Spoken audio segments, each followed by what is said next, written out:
happens.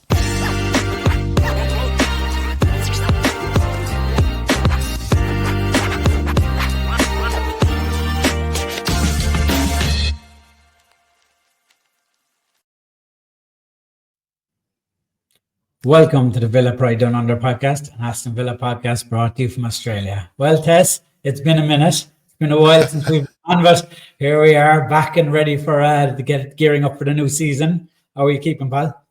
Doing really, really well. Good to see your face again after such a long time. I know you've been on holidays and been traveling around the world, and I've been doing family stuff and yeah, just really looking forward to the season. We had a good break though, and I think it was really important that we took a break to be with our families and do things that, you know, the life admin as they call it. So really, really good. I'm doing really well. How are you?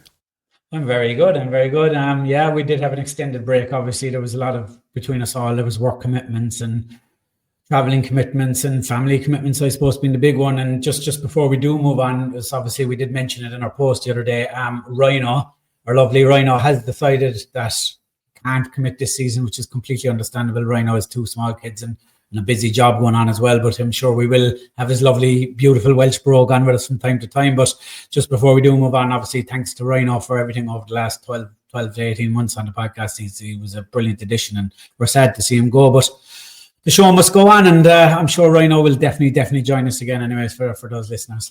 Yeah, love Rhino. Absolute legend and a friend for life, Rhino is, and we'll miss him on the pod. But he did say that he would come on one or two times during the season and have a chat with us, which is fantastic news. And look, he's going to get on with doing family life and family stuff, and that's fantastic. And we love him for that. So we'll look forward to having him on at some point during the season. But all the best to him. And yeah, absolute legend is Rhino. We're just in pre-season at the moment, Tess, and we decided like ready to get back into it now that things are starting in full swing, and we're going to be fully consistent again now for the season. Obviously, we just wanted to jump on for a quick chat tonight, just to spark things off and just to let people know that we're back amongst it again. So we're back, baby, we're back. I think with the preseason tour that's going on in America at the moment, it's giving some of our listeners in the UK and stuff an understanding of what it is like to follow Aston Villa in Australia, because I see a lot of complaints about people having to get up at 12 and half 1 in the morning to watch these preseason friendlies. And yeah, so you can understand why we need an extended break every now and again for the podcast, because we have to do that 38 plus times a season. It used to be 38, but now that we're in Europe, it's up anywhere to 45 to 46 games a season, where you're getting up watching games at either midnight or 3 a.m. or 5 a.m. or whatever it might be. So yeah, so you can understand what it does take out of us after a while. So I'm kind of glad they do these tours of America, just to give people an understanding of what some people around the world go through to support Villa. I am too, but the thing about the game, there was a game this morning at 10:30 a.m. for us. I think it was 1:30 a.m. in the UK and at 7:30 p.m. their local time for the friendly, the pre-season match. So it was a good time for me to be able to watch it 10:30 in the morning. Only issue is it's during the week and I'm at work, so I couldn't actually focus and watch the game at all. I had to try and listen to little bits and pieces while I was doing my work. So that's another complaint that we can have. But look, it's all fun and games. It is, yeah. I was standing there at work now today because it was an 8:30 a.m. kickoff for me, and logged into my AVTV Villa TV account, and I had the phone in the shirt pocket listening, and every time then someone would disappear, I'd take it out and watch it for a while. And finally then I got to my lunch break, and I was able to my first lunch break, and I was able to watch the last 25 minutes uninterrupted. So I ended up listening to most of it, but I'm glad I don't have to do that throughout the season. I complain about getting up early, but at least I always get to watch the games uninterrupted and stuff. No kids crying or no boss shouting at me. So so it's no. So Did I do you see complain any of the about goals? Yeah. I I seen Rodgers in real time. Like I just happened to take the phone out of my pocket. I saw the first goal. So I saw the first goal, and I saw Bailey had a chance early on, and I think Bendoya had a chance early on. Saw that bit, but then after that, like I was just too busy in the work, and I couldn't actually get to watch the rest of it. And I was trying to listen to it, but at the same time, I wasn't listening to it because I kind of tuned out because of what I had to do at work. So yeah, I'm going to watch the game again and just have a look. It'll be nice to just see how the players are playing, and I was excited to see a couple of players as well, Spud. I'm really excited about this season, seeing Martson, Daniel Marlon. Really excited to see what they're going to offer this season. Two really good players who I thought Marlon should have had more minutes at the end of last season. Martson, when he played, started to get some rhythm and started to look really, really good. So excited to see those players and good to see them in the starting lineup today.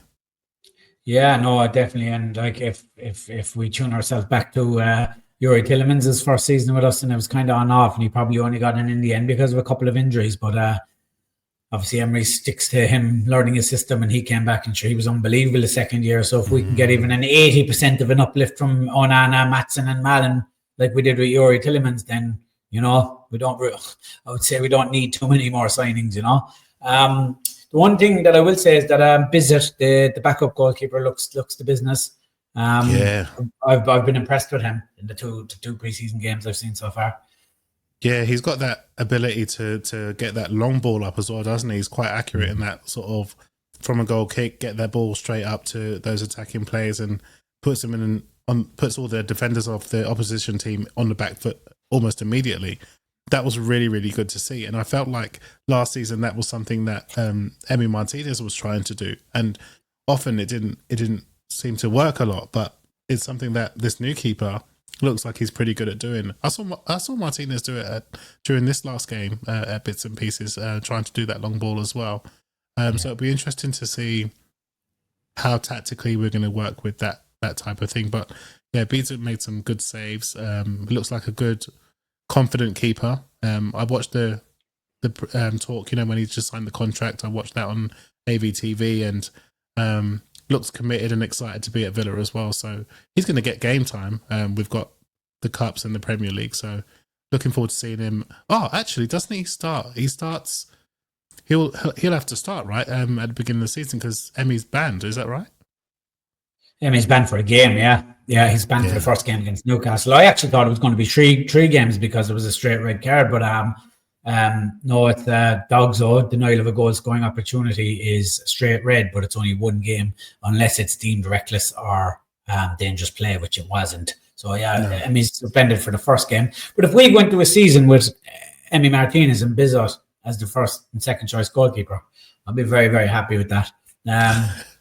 Not going to turn this into an Olsen bashing, but he already looks like an established. Well, Olsen spent a lot of time as a number two. I know he was number one at Roma for a while and Sweden a lot of the time, but typically in his career he's been a backup keeper, whereas Bizzot has just played as the Champions League number one for Brest. He was at PSV Eindhoven, I think he's Dutch anyway. So I'm very happy with that. I think one of the things that will be important is that the Villa fans can see and have confidence in him if he has to step in. Because I think that's what the issue was before with the previous keeper in Olsen, is that if he had to come on for anything, automatically the supporters will kind of, whoa, what's happening here? Like, we don't really trust him. If he comes in, he's going to concede goals, and more than often, that's really what happens. He did. More than three on a lot of occasions. That's not a good look. I would have rather had Joe Gauchi in or something. I don't know. Yeah, but I just think his confidence was shot to pieces at Villa. I don't think he's as bad a keeper as he ended up showing at Villa. If I'm honest, he had a couple of good games here and there, but I just don't think the fit was right. I mean, the tension would start in the stadium straight away, and I think that would feed through to the back four. And it was time. It was time for him to go. And look, if we got 4 competitions this year, one which you'd expect Emery. I know we say this every year, but you'd expect he'll have really, really want the trophy this year. The Europa League will probably be the catalyst now this season, hopefully. But you're going to want a strong backup keeper for competitions. Surely this season, it's not too much to ask for a real good run in a competition to get a trophy. I think this is the season. The players have been together for a long period of time now. We did really well in the Champions League to what we did. And I think moving forward, if we're progressing, this is the season, right? This is the season where we can actually really give it a good go to get a trophy. Yeah, if we can consolidate another top 6 finish now and then and win the Europa League, that would be just tremendous. Because look, top four will be difficult. I don't think it's impossible. It will be more difficult again this year. You wouldn't rule anything out against Emery, but I do think top 4 would be difficult. But top 6 definitely, and winning the Europa League gives you what the top 4 does anyway. So if you told me right now we're going to win the Europa League and finish 6th place, I'd bite your hand off, to be honest. That would do me absolutely perfect. Now looking at some of the teams in the Europa League, there's absolutely no reason why we shouldn't be confident going into that. What's your thoughts on Emi Buendia? Is Emi Buendia being put in the shop window, or do you think he's actually been given a chance to play for a place?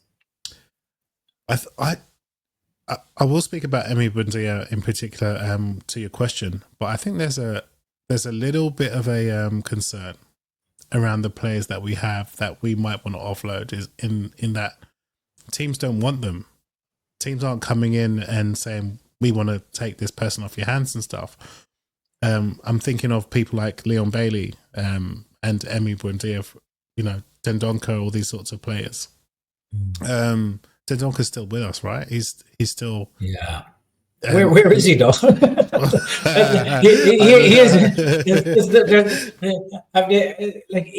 is still with us. He is still in the books, but he just he doesn't seem to be anywhere.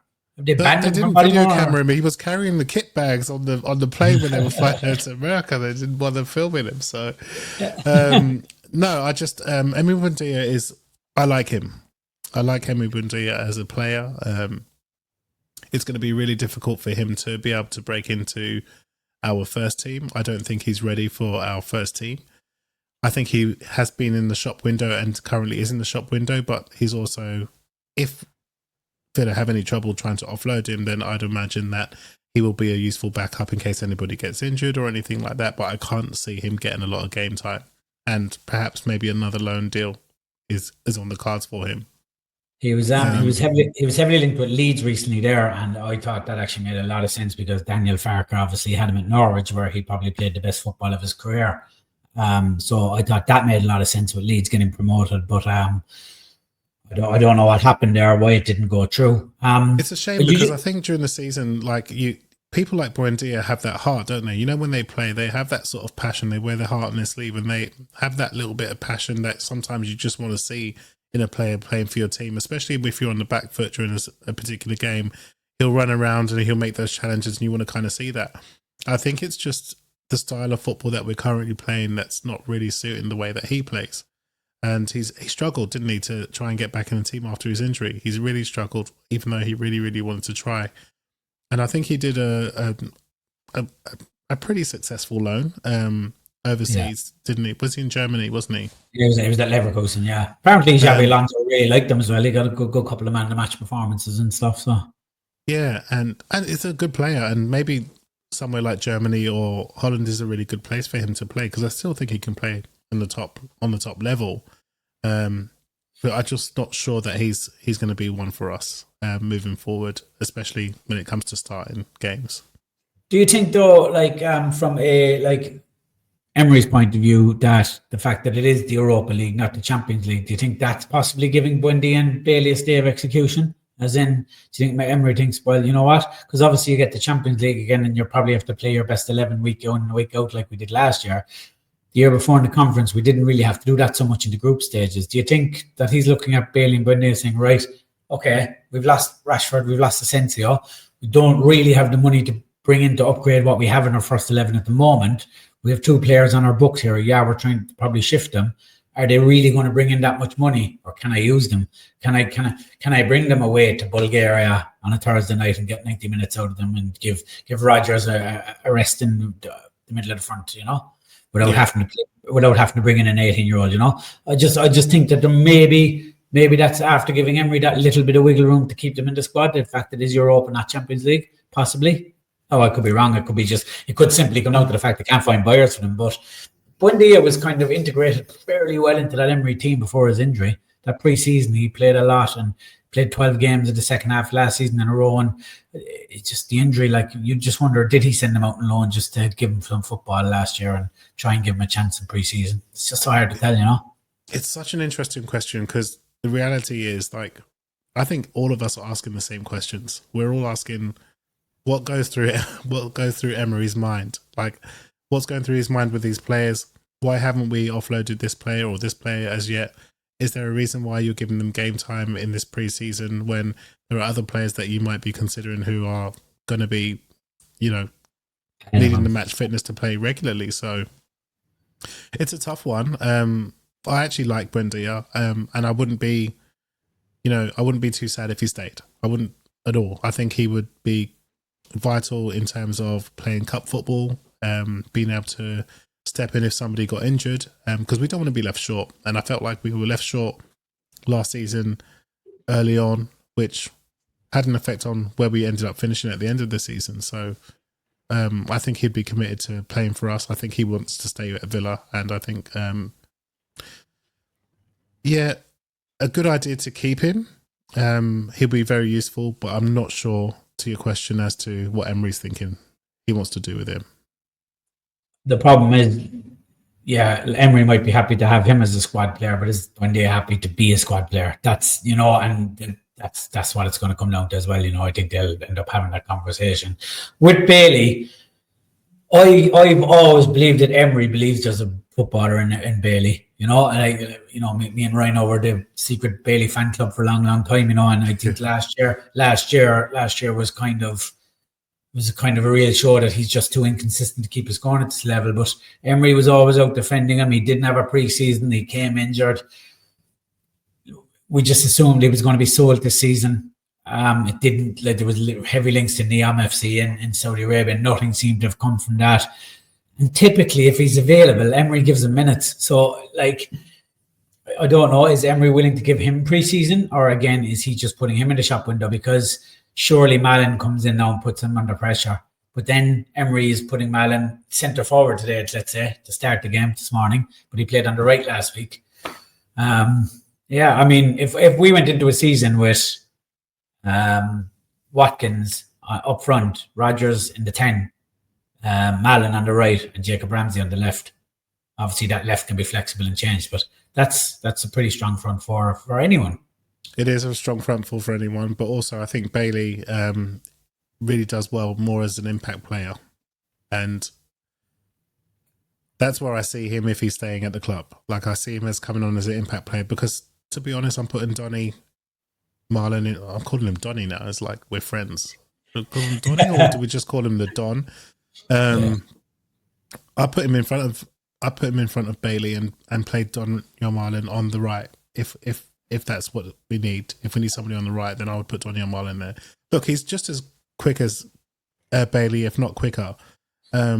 He seems to have more potential going forward.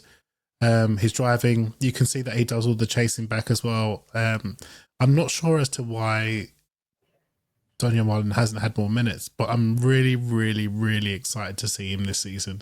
I want to see him play lots of games, and I'd rather see him start ahead of Bailey and use Bailey more as an impact player if he's deciding to stay at the club. Yeah, and we have to remember too, that's what ended up getting the best out of Bailey in the first place when they brought Diaby in, and it was Diaby's place to lose, and Bailey started coming off the bench late on in games when players were tired, and he impacted the game, and eventually he just got himself back in the team, and maybe that's what it's going to take. Just I don't want to knock the guy, but sometimes you do question with Bailey, does he have the fight for that? Does he have the ability to come off the bench and thing? But I suppose it's up to him whether he wants to. I think it's like one of those old school sayings. Those old school sayings where you say, you have to really put your arm around his shoulder. He's that type of player. And you can tell by his emotion, he's an emotional player. And if he's happy, he comes on, you can see the confidence in him, and he uses his tricks and uses his speed. But there were lots of times where you felt like he's just got no confidence, and it's just really, really hard to see where he's going to get his confidence from. And, sometimes when he's losing the ball in attacking positions, it puts the whole team on the back foot straight away. And that's really tough for people to watch. And so, it'd be interesting to see what happens with him. If you could get 75% of the form that he shows when we qualified for the Champions League, I'd be happy with that. I don't think he's ever going to nail on and be a starter anymore. Like, but if he ends up staying in the squad, I've no problem with that. Maybe this is the year the club say, right, let's have a full on PSR reset. Let's not try and spend any money, and let's just go. Maybe Emery's looking at that squad and thinking, I can win the Europa League with this squad. I can win it, and I believe he can too.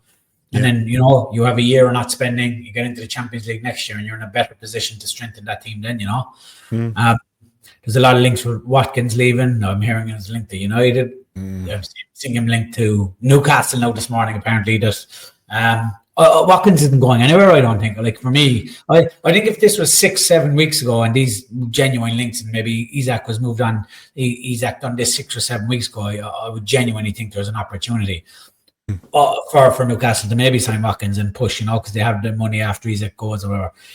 Why would Emery sell anyone now 2 weeks out? Like, I don't get it. We don't even have a backup striker, let alone another striker to replace Watkins. We don't even have someone that can fill in for half a game at the moment, If we sold Watkins right now, it'd be stupid. Like, I mean, I, for one, will definitely be putting money on him to be the top scorer in the Europa League this season. Why Watkins go to Man United, though? That's weird. That is a weird situation for Watkins to want to leave Aston Villa playing European football to go to Man United, who are not playing any European football. That makes your stock go down, doesn't it? Surely, Man United are granted this season they may come, but they've made quite a few decent signings. They got some really good players who have got pedigree about them at the moment, but they're not playing European football. They're going to be playing Premier League football, and over the last few seasons, they have not been a good football club at all. No disrespect, I'm just saying that's how I see it. But why would Watkins want to leave to go and play just Premier League football, FA Cup and Carabao Cup when he's still got an opportunity to be a leading scorer in the Europa Cup? People will say, but look at them, Wemo and Kuna, they're happy to go to United. I think for me the situation is different though, because they come from Wolves and they come from Wolves and Brentford alike. And what do they do? And Man United are going to pay them a lot more money than any other club is going to on wages, right? So it's obviously a big financial decision for them. For Watkins, and I said this the other day to someone, it makes no sense for Watkins, right? Genuinely.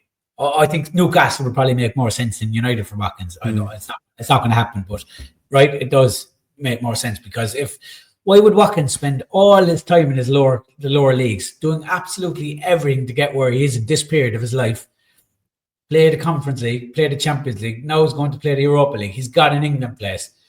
He's 29 going on 30. Why would he suddenly just go and play with a team that's not in Europe? Like, it doesn't make any sense to work so hard in his whole career to get there. I just don't understand it. If someone turned around to me in the morning and said, right, Newcastle have to offer money, Villa can't refuse, and Watkins signed for them, I think, right, okay, he's obviously got a big packet off Newcastle and he's been guaranteed to play every game in the Champions League, right? United can't give him guarantees of that whatsoever. No, it doesn't make any sense. And it's there's a couple of journalists online, not the reputable ones that we know of, but ones that are well known. But they just keep linking every one of our players to Chelsea or Man United. If you were to believe anyone, Martinez will be gone, Rodgers is gone, and Watkins are gone. But they're not. They're all still there. And I'm delighted they're still there. And to be honest, at this stage, 2 weeks out from the season, I'd be very disappointed now if we sold Watkins, to be honest. It would make no sense to me. It would have to be a huge, massive deal. It would have to be a massive deal where it's money that Villa can't refuse. I think. Sorry, Tess, 1 second. Your picture has just gone there, pal. Yeah, my camera's just gone off there, but hang on a second. Can you still hear me? Yeah, clearly. I keep talking. Yeah. So while I'm trying to fix that, one of the things is, why would Watkins?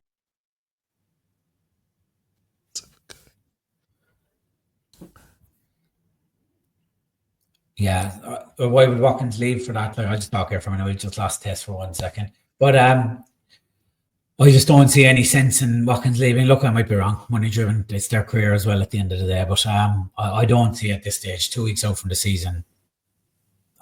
This is it. I think this will be a big season this is going to be a big season for Watkins, I reckon. I think this is where he will break the 20 goal. You're back, Tess. You're back. Yeah, sorry. I don't know what happened there. It just switched off for some reason.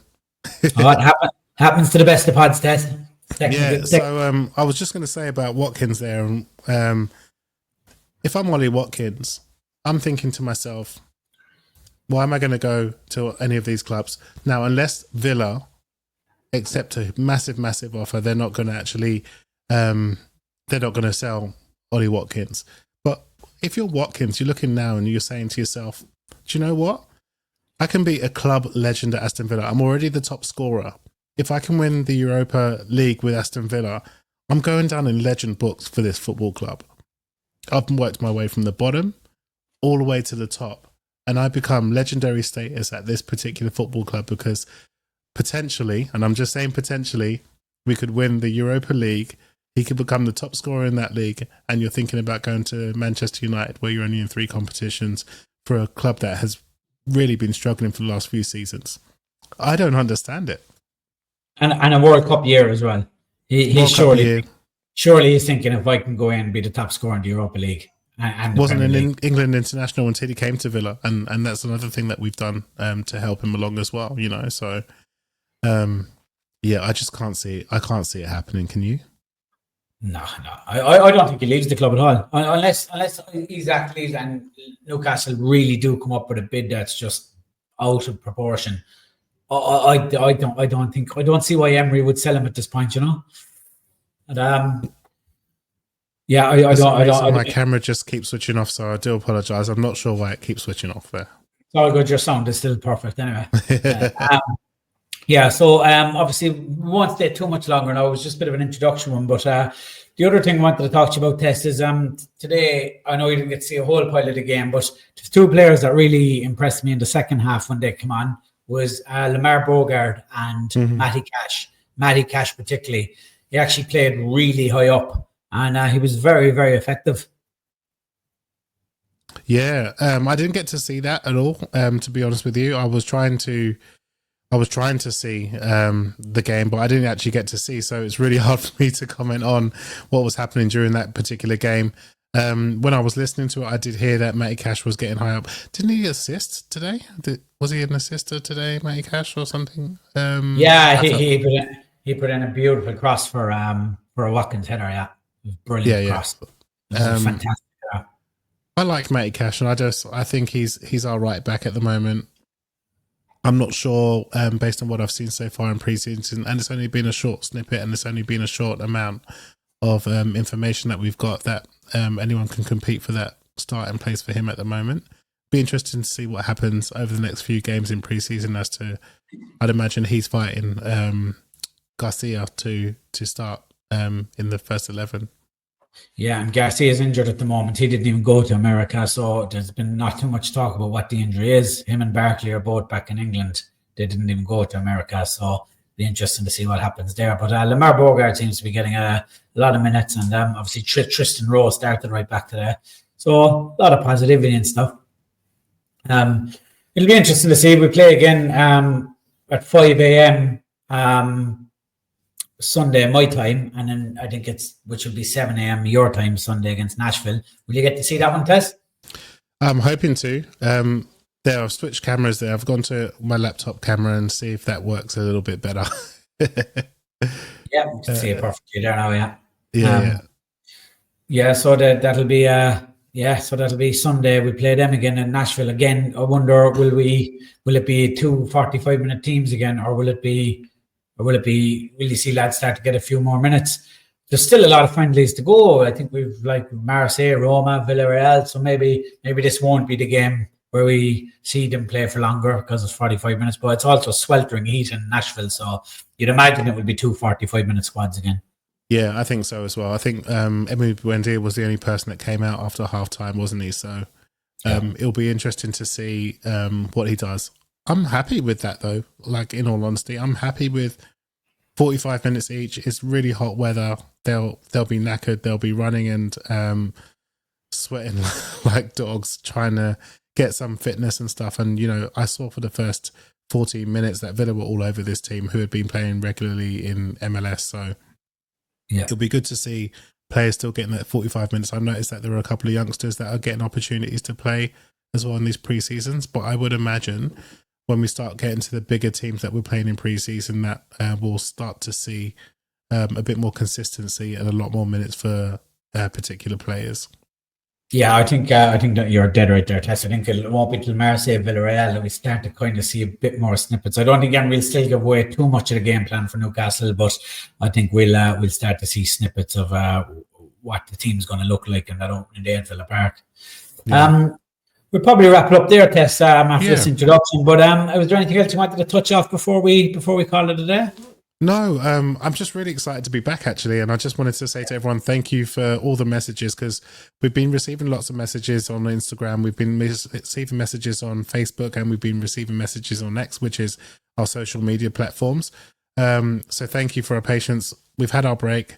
We've decided to come back now and be more consistent. And so we're looking forward to having conversations with you guys when we start going live again once the season starts, but also really looking forward to having some of our guests on this season.